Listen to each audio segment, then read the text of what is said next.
نحمده ونصلي على رسوله الكريم اما بعد فاعوذ بالله من الشيطان الرجيم بسم الله الرحمن الرحيم رب اشرح لي صدري ويسر لي امري واحلل عقدة من لساني يفقهوا قولي۔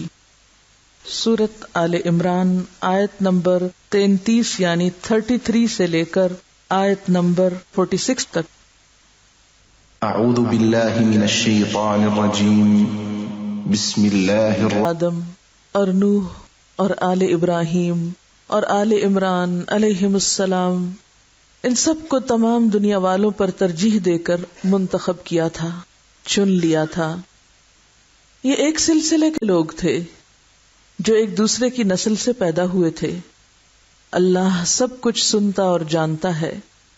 وہ اس وقت سن رہا تھا جب عمران کی عورت کہہ رہی تھی کہ میرے پروردگار، میں اس بچے کو جو میرے پیٹ میں ہے تیری نظر کرتی ہوں، وہ تیرے ہی کام کے لیے وقف ہوگا، میری اس پیشکش کو قبول فرما، تو سننے والا اور جاننے والا ہے۔ پھر جب وہ بچی اس کے ہاں پیدا ہوئی تو اس نے کہا، مالک میرے ہاں تو لڑکی پیدا ہو گئی ہے، حالانکہ جو کچھ اس نے جنا تھا اللہ کو اس کی خبر تھی، اور لڑکا لڑکی کی طرح نہیں ہوتا۔ خیر، میں نے اس کا نام مریم رکھ دیا ہے، اور میں اسے اور اس کی آئندہ نسل کو شیطان مردود کے فتنے سے تیری پناہ میں دیتی ہوں۔ آخر کار اس کے رب نے اس لڑکی کو بخوشی قبول فرما لیا، اسے بڑی اچھی لڑکی بنا کر اٹھایا اور زکریا کو اس کا سرپرست بنا دیا۔ زکریا جب کبھی اس کے پاس محراب میں جاتا تو اس کے پاس کچھ نہ کچھ کھانے پینے کا سامان پاتا۔ پوچھتا، مریم یہ تیرے پاس کہاں سے آیا؟ وہ جواب دیتی، اللہ کے پاس سے آیا ہے، اللہ جسے چاہتا ہے بے حساب رزق دیتا ہے۔ یہ حال دیکھ کر زکریا نے اپنے رب کو پکارا، پروردگار اپنی قدرت سے مجھے نیک اولاد عطا کر، تو ہی دعا سننے والا ہے۔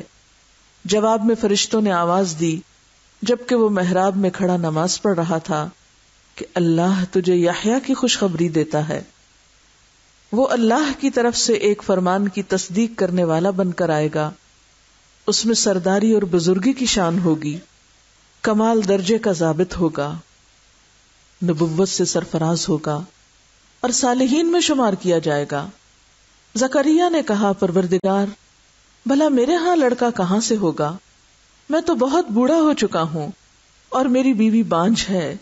جواب ملا، ایسا ہی ہوگا، اللہ جو چاہتا ہے کرتا ہے۔ عرض کیا، مالک پھر کوئی نشانی میرے لیے مقرر فرما دے۔ کہا، نشانی یہ ہے کہ تم 3 دن تک لوگوں سے اشارے کے سوا کوئی بات چیت نہ کر سکو گے یا نہ کرو گے۔ اس دوران میں اپنے رب کو بہت یاد کرنا اور صبح و شام اس کی تسبیح کرتے رہنا۔ پھر وہ وقت آیا جب مریم علیہ السلام سے فرشتوں نے آ کر کہا، اے مریم اللہ نے تجھے چن لیا اور پاکیزگی عطا کی اور تمام دنیا کی عورتوں پر تجھ کو ترجیح دے کر اپنی خدمت کے لیے چن لیا۔ اے مریم اپنے رب کی تابع فرمان بن کر رہ، اس کے آگے سر بسجود ہو، اور جو بندے اس کے حضور جھکنے والے ہیں ان کے ساتھ تو بھی جھک جا۔ اے نبی صلی اللہ علیہ وسلم، یہ غیب کی خبریں ہیں جو ہم تم کو وحی کے ذریعے بتا رہے ہیں، ورنہ تم اس وقت وہاں موجود نہ تھے جب ہیکل کے خادم یہ فیصلہ کرنے کے لیے کہ مریم کا سرپرست کون ہو اپنے اپنے قلم پھینک رہے تھے، اور نہ تم اس وقت حاضر تھے جب ان کے درمیان جھگڑا برپا تھا۔ اور جب فرشتوں نے کہا، اے مریم اللہ تجھے اپنے ایک فرمان کی خوشخبری دیتا ہے۔ فرمان کیوں کہا گیا ان کو؟ کیونکہ وہ اللہ کے حکم یا اللہ کے فرمان سے پیدا ہوئے تھے، کلمہ کن سے پیدا ہوئے تھے، ہو جا۔ اس کا نام مسیح عیسیٰ ابن مریم ہوگا، معزز ہوگا، آخرت میں بھی عزت دیا جائے گا، اور وہ لوگوں سے پنگھوڑے اور کہولت میں ادھیڑ عمر میں کلام کرے گا۔ اس میں 3 بڑے پیغمبروں کا نام لیا اور اس کے بعد آل عمران کا ذکر کیا، اور اس میں پھر ایک عورت کا قصہ بیان کیا، ایک عورت کی کہانی۔ اب آپ دیکھیے، قرآن کتاب ہدایت ہے، اس میں جتنے بھی واقعات ذکر کیے گئے ہیں، خواہ وہ ہماری شریعت سے ہیں یا ہم سے پہلے کی قوموں سے متعلق ہیں، ان میں ہمارے لیے سبق ہے. فَاقْصُصِ الْقَصَصَ لَعَلَّهُمْ يَتَفَكَّرُونَ. ان سب میں غور و فکر ضروری ہے. لیکن اس کے ساتھ ساتھ یہ جاننا دلچسپی کا سبب ہوگا کہ ہمارے دین میں عورت کا کیا مقام ہے، عورت کو کیا ذمہ داری دی گئی، اور عملی طور پر عورتوں نے کیا کردار ادا کیا معاشرے کی فلاح و بہبود، تعلیم و تربیت کے میدان میں. کیونکہ جب تک آپ کے سامنے یہ چیز بالکل واضح نہ ہو، آپ اپنا رول متعین نہیں کر سکتی یا اپنے کام پر مطمئن نہیں ہو سکتی.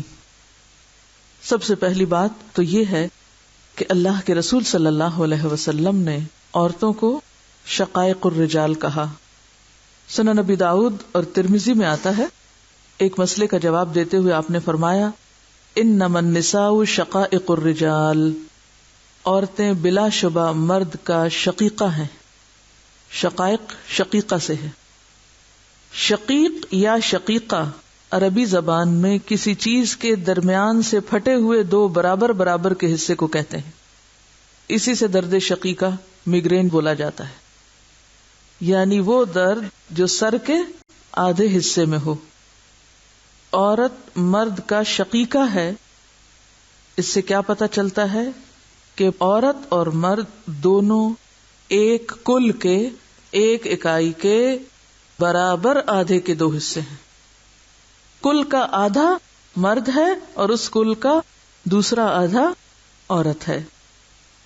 تو عورت گویا نصف انسانیت ہے. تو کسی انسانی معاشرے کا تصور عورت کے وجود کے بغیر نہیں کیا جا سکتا. اور اگر معاشرہ عورت سے مل کر بنتا ہے تو معاشرتی کردار ادا کرنے میں بھی عورت کا حصہ ڈالا جانا لازم ہے. ایک حصے کو اگر آپ مفلوج کر کے رکھ دیں اور باقی ایک حصہ معاشرے کی اصلاح کرتا رہے تو یہ ادھورا کام ہوگا، درست نہ ہوگا. اور پھر آپ صلی اللہ علیہ وسلم نے مردوں کو تعلیم دیتے ہوئے عورتوں کے بارے میں یہ بھی فرمایا ما اکرم النساء الا کریم وما اہانہن الا لئیم. عورتوں کی عزت وہی شخص کرے گا جو شریف ہو، اور عورتوں کو وہی شخص بے عزت کرے گا جو کمینہ ہو. یعنی عورت قابل احترام ہے بحیثیت عورت کے بھی. عزت اور مرتبے کے لحاظ سے عورت اور مرد دونوں برابر کا درجہ رکھتے ہیں. اخلاق کا معیار یہ بتایا گیا کہ خیرکم خیرکم لأہلہ وانا خیرکم لأہلی واذا مات صاحبکم فادعوہ، کہ تم میں سب سے اچھا وہ ہے جو اپنے گھر والوں کے لیے اچھا ہو، اور میں اپنے گھر والوں کے لیے تم سب سے اچھا ہوں، اور جب تمہارا ساتھی فوت ہو جائے تو اس کے لیے دعا کرو. یہ حدیث ہے. پھر اسی طرح آپ نے یہ بھی فرمایا کوئی مومن مرد کسی مومن عورت سے نفرت نہ کرے. کوئی مومن مرد کسی مومن عورت سے، صرف شوہر بیوی کی بات نہیں، کوئی مومن مرد کسی مومن عورت سے نفرت نہ کرے. اگر اس کی کوئی خصلت اس کو ناپسند ہوگی تو کوئی دوسری خصلت اس کی پسند کے مطابق ہوگی. یعنی جیسے بیٹی ہے، ماں ہے، یا کوئی بھی، تو اگر ایک بات ساس کی اچھی نہیں لگتی تو کوئی دوسری اچھی بھی ہوگی. آپ صلی اللہ علیہ وسلم نے فرمایا مومنین میں سب سے کامل ایمان والا وہ ہے جو اخلاق میں سب سے اچھا ہو، اور تم میں سب سے اچھا وہ ہے جو اپنی عورتوں کے لیے اچھا ہو. بہرحال یہ تو ایک اجمالی سی بات ہے کہ عورت کا مقام یا درجہ عزت، ادب، احترام اور حقوق میں کیا ہے دین میں ہمارے. لیکن گھریلو زندگی کے علاوہ اجتماعی زندگی میں، معاشرے کے اندر تعمیر اور ترقی، اور خصوصی طور پر معاشرے کی اصلاح کے کام میں عورت کا کردار بہت اہم ہے. اس میں سب سے پہلے ہم حضرت ہاجرہ رضی اللہ تعالی عنہ کی مثال لیتے ہیں.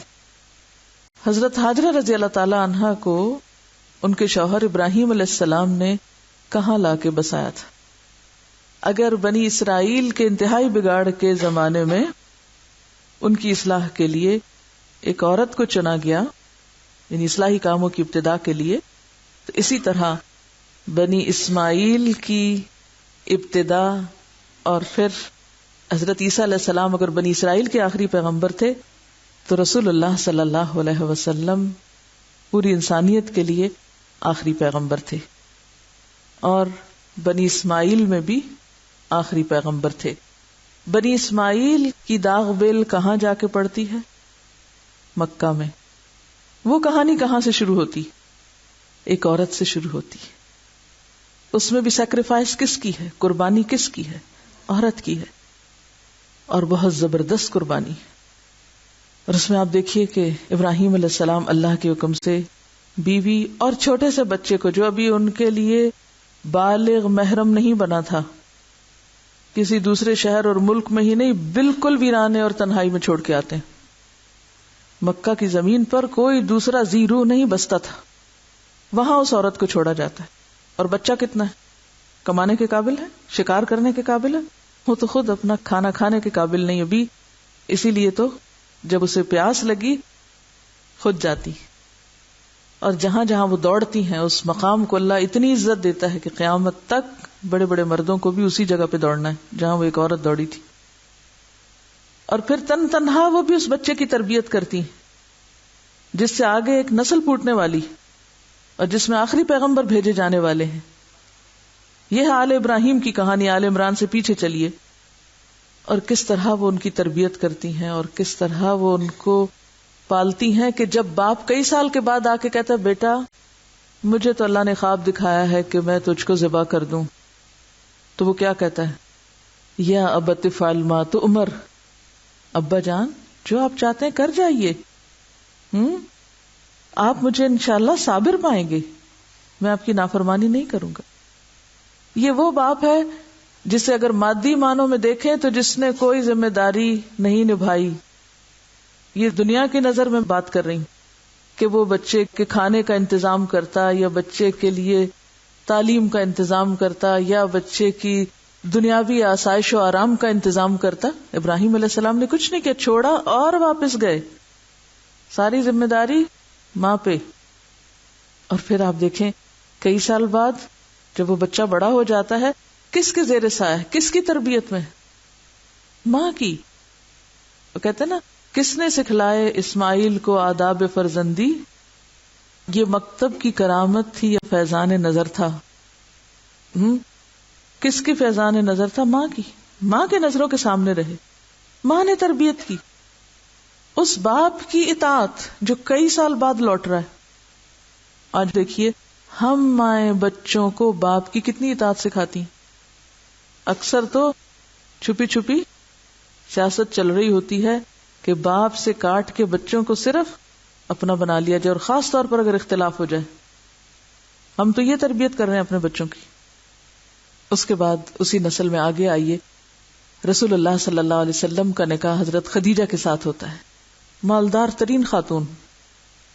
کس قدر اپنے شوہر کو پہچانتی ہیں کہ جب آپ کو وحی ملتی ہے اور آپ غار حرا سے آتے ہیں کس کیفیت میں ہے، کون سہارا دیتا ہے، کون آگے بڑھ کر تھام لیتا ہے، کون حوصلہ بڑھاتا ہے۔ ہم عورتوں کے تو حوصلے اتنے کم ہیں کہ الٹا دوسروں پہ بوجھ بن جاتے ہیں۔ اور وہاں جب آپ صلی اللہ علیہ وسلم کانپ رہے ہیں تو کہتی ہے کہ آپ کمبل اوڑھ لیجئے۔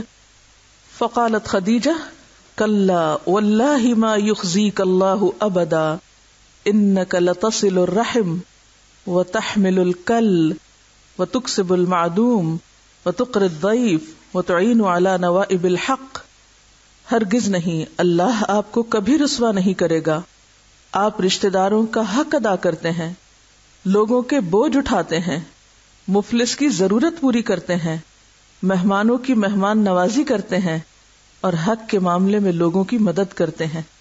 تو جس شخص کے اندر یہ خوبیاں ہوں، اللہ تعالیٰ اگر اس کو آزمائے بھی تو اس آزمائش میں اس کو ذلیل و رسوا نہیں کرے گا، وہ آزمائش اس کے لیے درجات کی بلندی کا ذریعہ بنے گی۔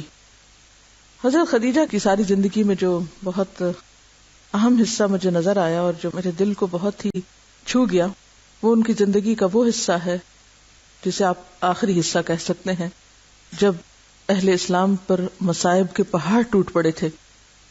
آپ سب جانتے ہیں کہ مکی دور کے آخری حصے میں مشرکین نے مل جل کر ایک فیصلہ کیا اور پھر ایک صحیفہ تیار کیا، یعنی ایک ڈاکیومنٹ لکھا گیا اور اس کو انہوں نے خانہ کعبہ کے اندر لٹکایا تھا.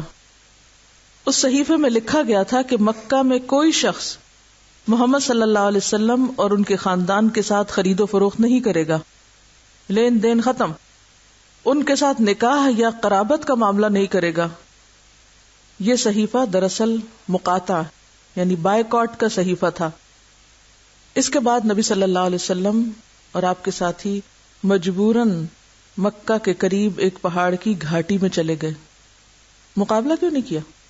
آپ کسی کو بھیجتے، وہ جا کے اس خانہ کعبہ سے اس کاغذ کو اتار لاتا اور ایک جنگ شروع کرتے.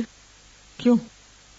ابھی تیاری نہیں تھی، ابھی وہ وقت نہیں تھا، ابھی اعراض کا وقت تھا.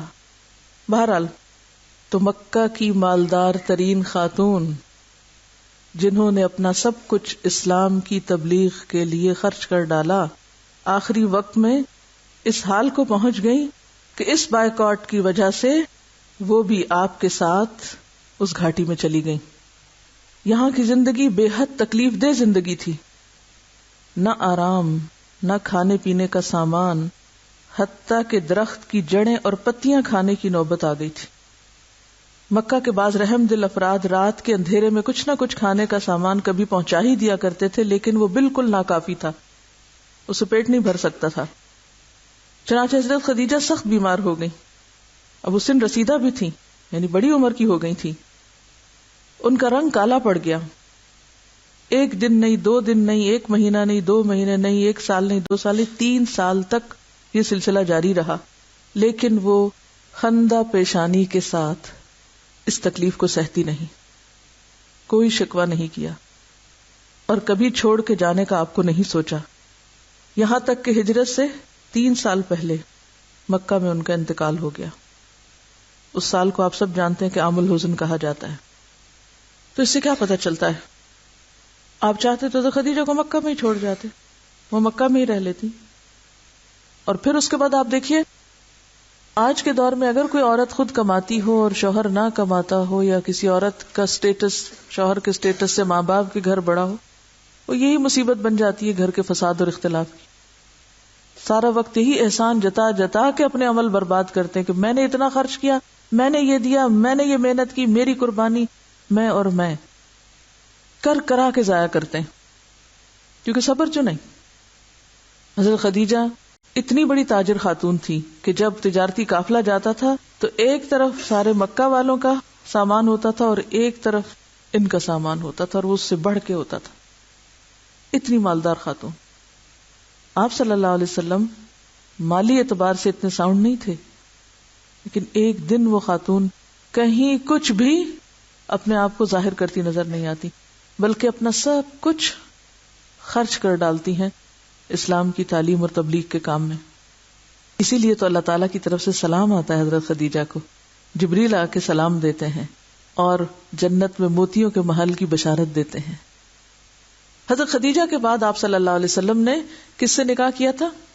حضرت سودا سے کیا تھا، لیکن اس کے بعد آپ نے حضرت عائشہ سے نکاح کیا تھا جب وہ 6 سال کی عمر کی تھی، اور رخصتی ہوئی تھی ان کی جب وہ 9 سال کی عمر کی تھی. حضرت عائشہ کون تھی؟ حضرت ابوبکر صدیق کی بیٹی تھی.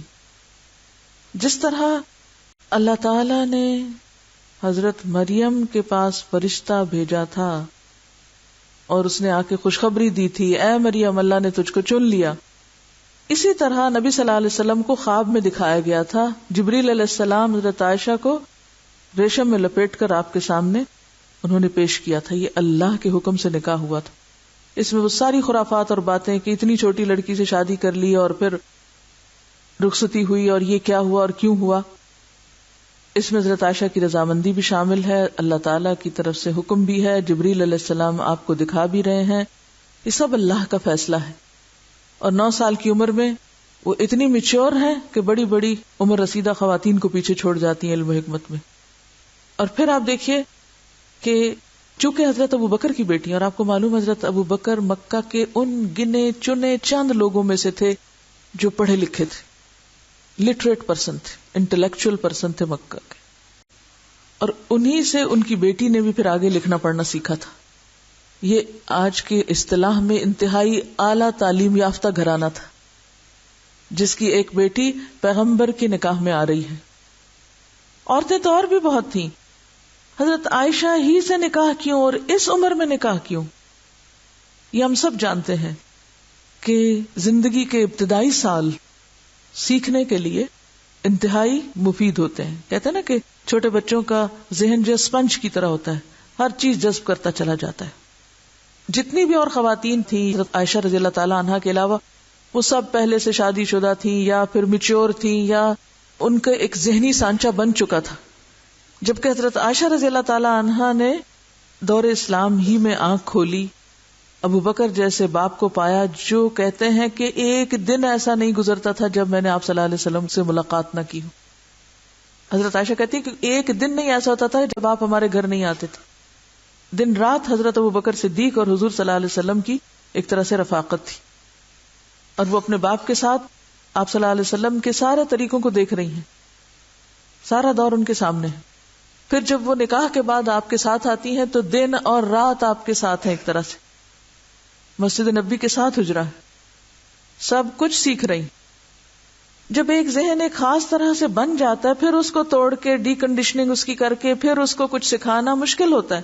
اور ایک بچہ ایک خاص انداز میں بچپن سے ہی سیکھتا چلا جاتا ہے, تو جتنا وہ یاد رکھ سکتا ہے, جتنا وہ محفوظ کر سکتا ہے, اور پھر صرف دن کو نہیں رات کو بھی تہجد کے وقت, جیسے ایک حدیث میں آتا ہے کہ حضرت عائشہ کہتی ہیں کہ آپ صلی اللہ علیہ وسلم فجر کی سنتوں کے بعد اگر میں جاگ رہی ہوتی تھی تو مجھ سے بات کر لیتے تھے, اگر میں نہیں جاگتی تھی تو پھر آپ لیٹ جایا کرتے تھے. تو وہ آپ کا ایک انٹلیکچوئل پارٹنر بھی تھی. کتنی بے شمار حدیثیں ہیں جس میں حضرت عائشہ رضی اللہ تعالیٰ عنہ سوال کر رہی ہیں, کوسچنز کر رہی ہیں, اور پھر لوگ حیران ہوتے تھے کہ آپ کے پاس اتنا علم کہاں سے آیا. وہ سب کچھ انہوں نے کچھ اپنے والد سے سیکھا تھا اور کچھ آپ صلی اللہ علیہ وسلم سے, اور کچھ ان لوگوں سے جو آپ کے پاس آیا کرتے تھے, مختلف طرح کے وفد وغیرہ. اس سارے علم کے ساتھ اگر یوں کہا جائے کہ علم نبوت کی اصل وارث حضرت عائشہ بنی تو یہ مبالغہ نہ ہوگا. مرد حضرات کو بھی آپ سے سیکھنے کا موقع ملا, لیکن اتنے مواقع نہیں ملے جتنے حضرت عائشہ رضی اللہ تعالی عنہا کو ملے, جو دن رات آپ سے سیکھتی تھی. چونکہ بالکل حجرہ ساتھ تھا مسجد کے, اگر آپ میں سے کبھی کسی نے دیکھا ہو مسجد نبی کو موجودہ دور میں بھی تو آپ نے دیکھا ہوگا کہ ممبر اور آپ کے کمرے میں کتنا فرق تھا. لہٰذا آپ جب باہر لوگوں سے ملاقات کر رہے ہوتے تھے, کچھ سکھا رہے ہوتے تھے, تو وہ اندر سیکھ رہی ہوتی تھی سب کچھ, اور انتہائی ذہین تھی, لکھنا بھی جانتی تھی, پڑھنا بھی جانتی تھی. اسی لیے آپ کے بعد تقریباً 48 سال تک, گویا نصف صدی تک, عورتوں اور مردوں کو سکھانے کا کام حضرت عائشہ رضی اللہ تعالی عنہا نے کیا. اس پر میں ایک دو کوٹیشنز آپ کو ریفرنس کے ساتھ بتاؤں گی. ابن عبد البر کا حضرت عائشہ کے بارے میں ایک قول ہے کہ حضرت عائشہ 3 علوم میں یکتائے زمانہ تھی, کوئی ان کے برابر نہیں تھا. علم الفقہ, علم الطب اور علم الشعر. فقہ, طب, فقہ کہتا ہے دین کی سمجھ, وہ خاص یعنی فروعات کا علم نہیں, یہاں دین کی سمجھ کا معنی. طب اور شعر.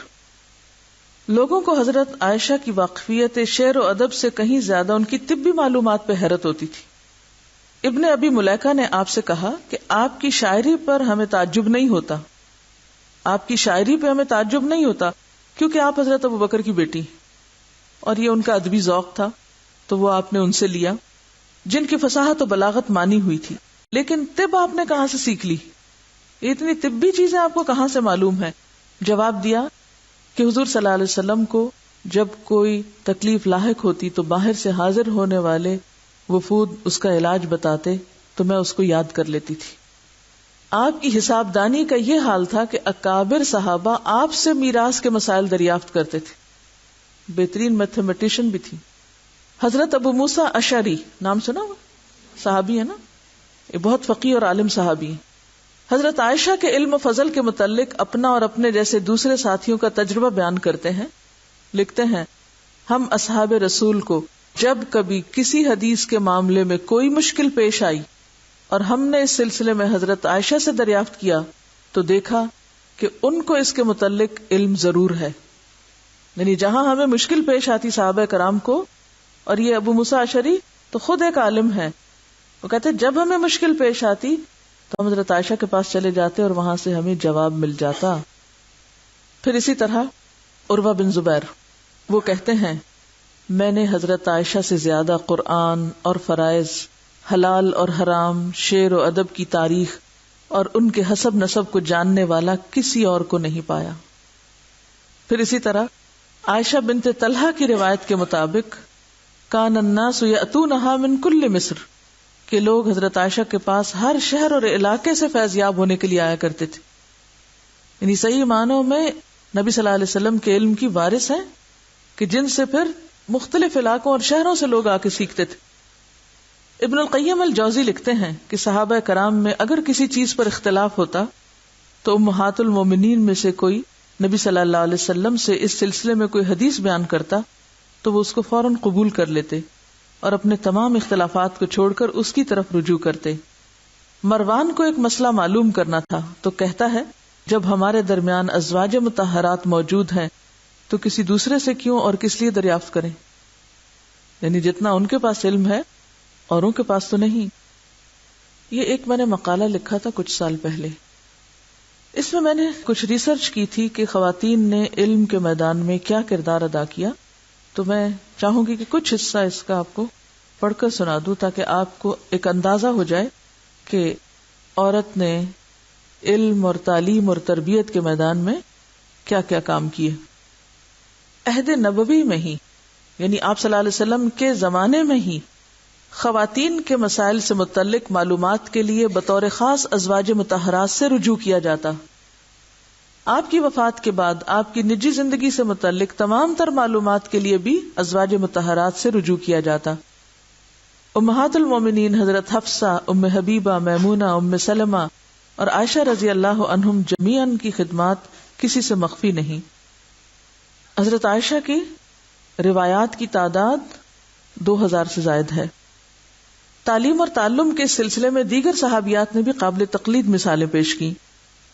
اس ضمن میں ام قیس، ام الفضل بنت الحارث یہ سب صحابیات ہیں. فاطمہ بنت قیس، ام عطیہ، ام ہانی، اسماء بنت ابی بکر، اسماء بنت امیس اور اسماء بنت یزید خاص طور پر قابل ذکر ہیں اور انہوں نے بھی بہت سی احادیث روایت کی ہیں.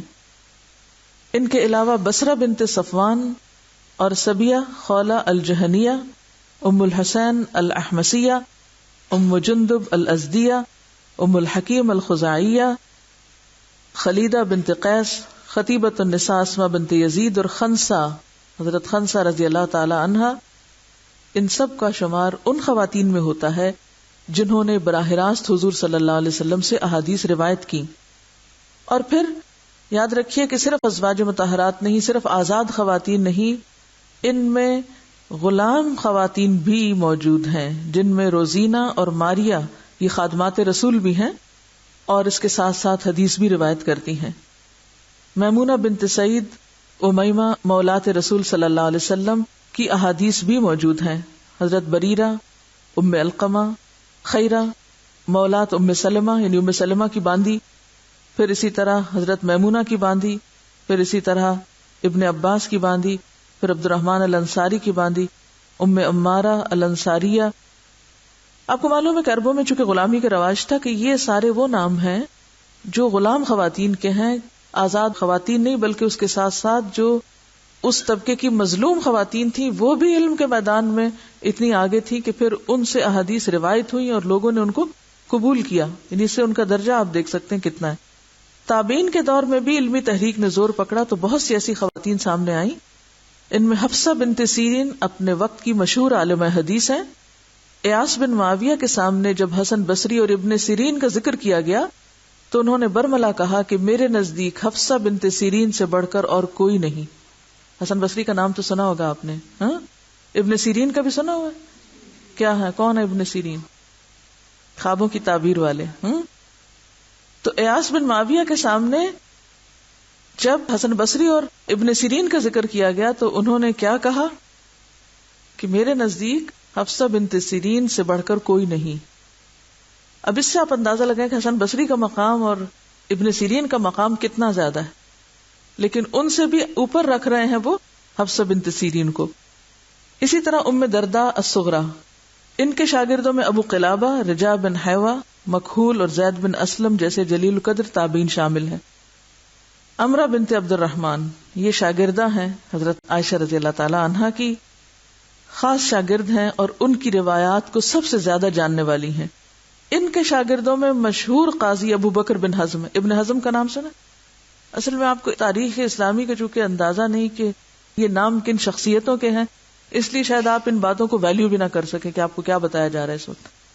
بہرحال امرہ جو ہیں ان کے شاگردوں میں سے ہیں ابن حزم. کبھی ابن حزم کا نام آپ پڑھیں تو یاد رکھیں کہ یہ حضرت امرہ کے شاگرد ہیں، اور ان کو حکم دیا تھا عمر بن عبد العزیز نے کہ وہ امرہ کی تمام احادیث کو لکھ لیں. انہی کے بارے میں ابن شہاب زہری کا نام سنا؟ قاسم بن محمد کو کہتے ہیں کہ میں تمہیں علم کا بہت حریص دیکھتا ہوں. کتنے سال لگائے تھے زہری نے علم حاصل کرنے میں؟ 45 سال. 45 سال لگائے تھے زہری نے علم حدیث حاصل کرنے میں.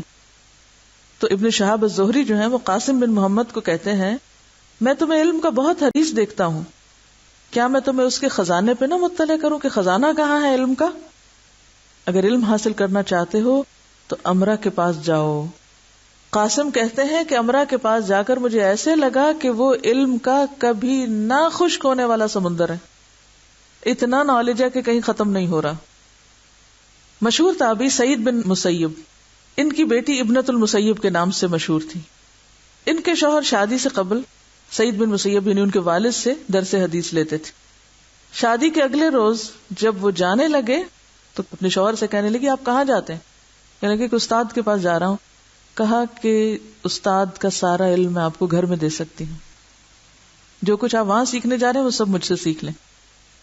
اس سے آپ اندازہ لگا سکتے ہیں کہ علم کا راستہ کتنا طویل اور پرمشقت راستہ ہے. ایسا نہیں کہ انہوں نے خوابوں کی دنیا میں کوئی علم حاصل کر لیا اور بس وہ ایک فینٹیسی میں کہا میں سکھا دیتی ہوں آپ کو. نہیں، وہ واقعی عالمہ تھی. 3 صدی میں عابدہ المدنیہ، ام عمر الثقفیہ، زینب بنت سلیمان، نفیسہ بنت حسن، خدیجہ ام محمد، عبدہ بنت عبد الرحمن، عباسہ، امام احمد بن حنبل کی اہلیہ اور دیگر بہت سی خواتین قابل ذکر ہیں جنہوں نے حدیث رسول پہ باقاعدہ لیکچرز دیے، جن میں بڑے بڑے محدثین شامل ہوتے تھے. عابدہ جو ایک سیاہ فام لونڈی تھی لیکن افق حدیث کا چمکتا ہوا ستارہ. جب محمد بن یزید نے انہیں حبیب بن الولید الاندلسی کو ہبہ کر دیا تو وہ ان کے علم سے اتنا متاثر ہوا، ایک باندی ہے، لونڈی ہے، غلام عورت ہے، کہ انہیں آزاد کر کے ان سے شادی کی اور اپنے ساتھ اندلس لے آئے. یہاں پر وہ تقریباً 10,000 احادیث امام دار الہجرہ مالک بن انس سے روایت کرتی رہیں. ایک غلام خاتون کتنی حدیثیں روایت کرتی رہی؟ 10,000 حدیثیں. کس سے؟ امام مالک کی چین سے. اور اس طرح وہ یورپ میں تعلیمات نبوی کے فروغ کا ذریعہ بنی، اسپین میں گئی تھی. اسی طرح زینب بنت سلیمان جو ایک شہزادی تھی. اصل میں یہ مثالیں اس لیے چنی گئی کہ ایک طرف شہزادی ہیں، ایک طرف باندی ہیں. علم سب کے لیے ہے. اور ان کے والد المنصور کی خلافت میں وہ بصرہ اور بحرین کے گورنر تھے. انہوں نے بھی حدیث رسول میں بہت دلچسپی کا مظاہرہ کیا. نفیسہ جو اہل بیت کی نشانی تھی، ان کی علمی فضیلت کے لیے اتنا ہی کافی ہے کہ امام شافعی نے ان سے سماع کیا. امام شافعی کس کے شاگرد تھے؟ نفیسہ بنت حسن کے. پھر اس کے بعد یہ ہوا کہ آگے جا کے کتابیں مدون. پہلے تو احادیث روایت ہوتی تھی نا، پھر احادیث جب کتابوں میں لکھی گئی تو اب کتابیں پوری کی پوری روایت ہوتی تھی. کوئی کتاب ایسے جا کے مارکیٹ سے نہیں خریدا کرتا تھا، استاد سے اجازت کے ساتھ وہ لینی پڑتی تھی، یعنی حدیث کی روایت میں. اب جب کتب بن گئی تو ان کی روایت شروع ہوئی. اس میں کریمہ المروزیہ کا نام تو کسی تعریف کا محتاج نہیں. بخاری کی روایت میں وہ یکتائے زمانہ ہے. بڑے بڑے ائمہ جن میں ابوبکر الخطیب البغدادی شامل ہیں، جو بغداد سے مکہ پہنچ کر کریمہ سے صحیح بخاری کا سماع کرتے ہیں. ابوبکر بن منصور السمعانی کا کہنا کہ میرے والد کریمہ کی علمی شخصیت سے بہت متاثر تھے. سمعانی کا نام بھی آپ سنیں گے، بہت مشہور محدثین میں سے ہیں. وہ کریمہ سے بہت متاثر تھے. کہا کرتے تھے میں نے کریمہ جیسا کوئی نہیں دیکھا. 100 سال کی تھی یہ خاتون، ان کی بھی شادی نہیں ہوئی تھی، مکہ میں ہی رہا کرتی تھی. جو لوگ بھی حج کرنے آتے اور علم کا شوق رکھتے تھے وہ ان سے سند لے کے جاتے تھے بخاری کی. کریمہ کے عطا کردہ صحیح بخاری کے اجازت ناموں یعنی سرٹیفکیٹس کی کثرت کا مشہور مستشرق گولڈزیئر بھی خاص طور پہ ذکر کرتا ہے کہ جتنی بخاری کے متن کی روایت میں کریمہ کے سرٹیفکیٹس ہیں اتنے کسی اور کے نہیں. یکتائے زمانہ ہے وہ. ہرات کے ابو ذر صف اول کے محدث اپنے شاگردوں سے کہا کرتے صرف کریمہ سے صحیح بخاری کی تعلیم حاصل کرو. صحیح بخاری سیکھنی ہے تو صرف کس کے پاس جاؤ؟ کریمہ کے پاس جاؤ. کریمہ کے علاوہ بھی بخاری اور دیگر کتب حدیث میں بہت سی اور خواتین بھی ہیں، جس میں ست الوزراء بنت عمر طویل عرصے تک دمشق اور مصر میں درس و تدریس کا کام کرتی رہی. صرف ایک شہر میں نہیں، کہاں ہے دمشق اور کہاں ہے مصر؟ اس سے زیادہ فاصلہ جو لاہور اور کراچی میں ہے. مصر میں بھی پڑھاتی ہیں اور دمشق میں بھی. اور یہ آج کی بات نہیں، یہ تو کئی سو سال پہلے کی بات ہے کہ علم کے میدان میں خواتین نے کیسی کیسی خدمات انجام دی. بخاری کی روایت میں مرکزی کردار کریمہ کے علاوہ فاطمہ کا کردار بھی بہت اہم ہے، اور انہیں مسندہ اصفہان بھی کہا جاتا ہے، اور انہوں نے بھی اسی طرح بخاری کو روایت کیا ہے. پھر اسی طرح ام الخیر امۃ الخالق مدرسہ حجاز کی آخری راویہ بخاری تھی. عائشہ بنت عبد الہادی بھی تدریس بخاری کے لیے ایک ممتاز مقام رکھتی تھی. خواتین نے نہ صرف یہ صحیح بخاری کی درس و تدریس اور روایت کا اہتمام کیا، بلکہ اس کے علاوہ اور کتابیں بھی روایت کی. اس میں بہت سی کتابیں ہیں. اس میں صحیح مسلم بھی آتی ہے، معجم الطبرانی آتی ہے. پھر اسی طرح زینب بنت مکی الحرانی ہے جو 94 سال تک زندہ رہیں. ان کے ارد گرد طلبہ کا ہجوم رہتا. مسند احمد روایت کرتی تھی. آپ کو پتا ہے کئی والیوم میں مسند احمد، کئی ہزار حدیثیں اس میں، اور ان سے اس کتاب کی روایت کی اجازت لینے کے لیے طلبہ کا ہجوم ہوتا تھا. ایک ابن نقطہ نے اپنی کتاب التقیید لمعرفت روات السنن والمسانید میں ایسی 10 خواتین کا ذکر کیا ہے جو اپنے اپنے دور میں کتب احادیث کی روایت میں مشہور تھیں. اسی طرح 4 صدی آتی ہے، اس میں فاطمہ بنت عبد الرحمن الحرانیہ ہے جن کی نیکی اور تقوی کی وجہ انہیں الصفیہ کا لقب دیا گیا. یہ سنن ابی داؤد کے لکھنے والے ابو داؤد کی پوتی ہیں. پھر اسی طرح اور بہت سے نام ہیں، اور ان سب نے بہت کمال پیدا کیا اس علم اور فن میں. پھر 5ویں صدی میں حسن بن علی الدقاق کی بیٹی اور ابو القاسم القشیری کی زوجہ محترمہ، انہوں نے بھی سند علی پائی. اب سند علی کیا ہے؟ یہ ہوتا ہے کہ نبی صلی اللہ علیہ وسلم اور اس راوی کے درمیان کم سے کم درجے، یعنی کم سے کم لوگ. پھر اسی طرح 6 صدی میں فاطمہ بنت محمد مسند اصفہان اور بہت سے اور نام ہیں، جن میں خاص طور پر شاہدہ کا نام مشہور ہے جنہیں فخر النساء کا خطاب دیا گیا. ان کے حلقہ درس میں لوگوں کی بہت بڑی تعداد حاضر ہوا کرتی. ان کی علو سند میں اس شہرت کی وجہ سے بہت لوگوں نے غلط بیانی سے کام لیتے ہوئے انہیں اپنا استاد ہونے کا دعویٰ کیا. یعنی لوگ اپنی ان سے سند جوڑنا چاہتے تھے اور کہتے تھے ہم ان کے شاگرد ہیں. ذکی الدین البرزالی نے ان کا مشیخہ 8 اجزاء میں مرتب کیا. یعنی انہوں نے جتنے لوگوں سے علم حاصل کیا تھا اس کو 8 والیوم میں لکھا گیا. ان کے باپ کو بہت شوق تھا، انہوں نے مشہور محدثین کے پاس انہیں بھیجا. شادی بھی ایک بہت اچھے شخص سے ہوئی جو خود ادیب تھے اور ایک صوفی لاج کے بانی تھے، اور اس پہ بہت خرچ بھی کیا کرتے تھے، اور یہ اپنے شوہر سے زیادہ مشہور تھی اپنی علمی خدمات کی وجہ سے. پھر اسی طرح اور بہت سے نام ہیں. اس میں ہر صدی کے اعتبار سے 6 صدی، 7ویں صدی، پھر اس کے بعد 9ویں صدی، پھر اس کے بعد بہت سی صدیوں میں یہ سلسلہ جاری رہا. لیکن افسوس یہ کہ ہم اس دور میں آ پہنچے جب ہم خدمت تو کیا ناموں تک سے اجنبی ہو گئے.